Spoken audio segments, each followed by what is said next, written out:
ঐক্যবদ্ধ হবেন, রাজপথে থাকবেন, লড়াই চলবে দুর্বার গতিতে।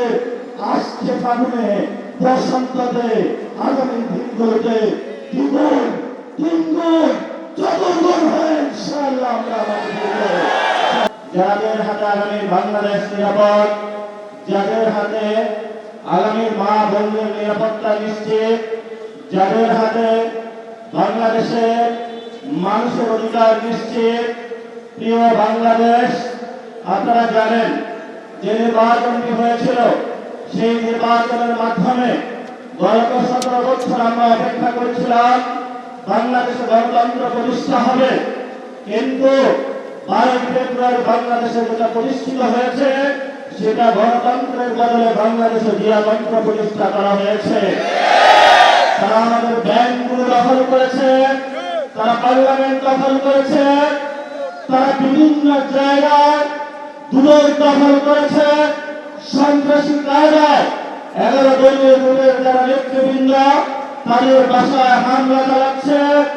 জনগণের যে অধিকার রয়েছে, যেই ভিত্তিতে জনগণ ভোট দিয়েছিল, জনগণের হাতে এখন বালতি তৈরি দিয়েছে, রাস্তা সিরিয়াল তৈরি দিয়েছে।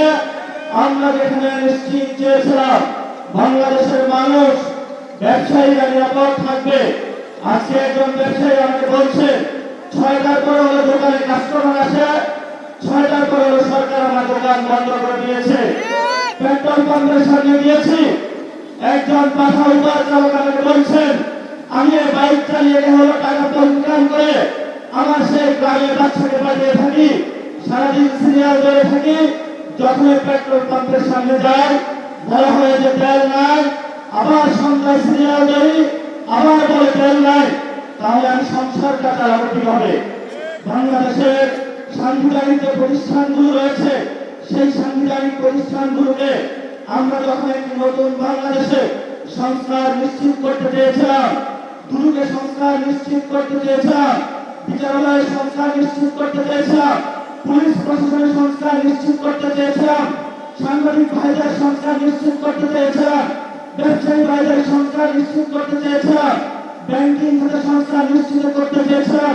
সেইখানে হলো মাননীয় প্রধানমন্ত্রী তার চুরচারিত অভ্যাস খাওয়া ভাই তাদেরকে নিয়ে এসেছে, কাউকে দিল্লিতে বসিয়েছে, কাউকে বাংলাদেশ ব্যাংকে বসিয়েছে, কাউকে বিচারালয়ে বসিয়েছে, কাউকে হলো পুলিশ প্রশাসনে বসিয়েছে, কাউকে হলো পার্লামেন্টে নিজের মুখ বন্ধ করে তাকে হলো তার গ্রিন কার্ড দিয়ে বলেছে তুমি যা ইচ্ছা বাংলাদেশের মানুষের সাথে গাদ্দারি করতে পারো, তোমাকে আমি গ্রিন কার্ড দিয়ে দিলাম।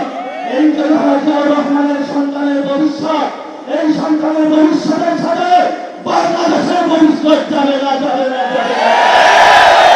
বাংলাদেশের ভবিষ্যৎ যাবে উসমান হাদির পথে, বাংলাদেশের ভারতীয় পথে, আমাদের 71 শহীদদের পথে। বাংলাদেশের ভবিষ্যৎ যাবে 24-এর গণঅভ্যুত্থানের শহীদদের পথে। যদি এই পথে বড় হয়ে দাঁড়ায় আমরা তাদেরকে প্রতিরোধ করতে প্রস্তুত আছি ইনশাআল্লাহ। আমরা সেই দিন শাহবাগে দাঁড়িয়েছিলাম, সরকারকে আলটিমেট দিয়েছিলাম, আমরা কালকে কৌরবাজার যাচ্ছি, এরপরের দিন ফার্মগেট যাচ্ছি, এরপরের দিন জনগণ যাচ্ছি। সরকার কর্ণপাত করে নাই। আজকে আমরা বর্তমান মজা রয়েছি। আপনাদের যার শুনে থাকার কথা, ইলেকশনের পরে আমাদের 11 বছরের প্রথম প্রোগ্রাম বাইতুল মোকাররমে হয়েছিল। আজকে আমরা আরেকটু এগিয়ে সেখানে প্রোগ্রাম করেছি।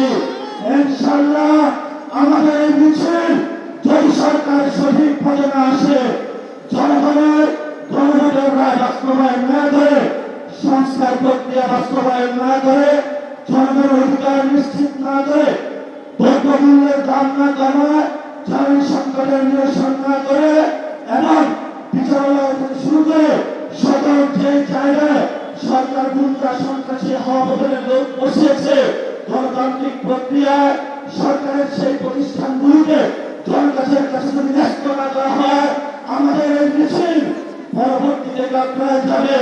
এক এক করে সরকার যে পরিকল্পনা করছে বাংকার বানানোর জন্য, আমরা সেই বাংকারে গিয়ে উপস্থিত সেই স্বাধীনতার আওয়াজ দিয়ে আমাদের এই মিছিল চলবে।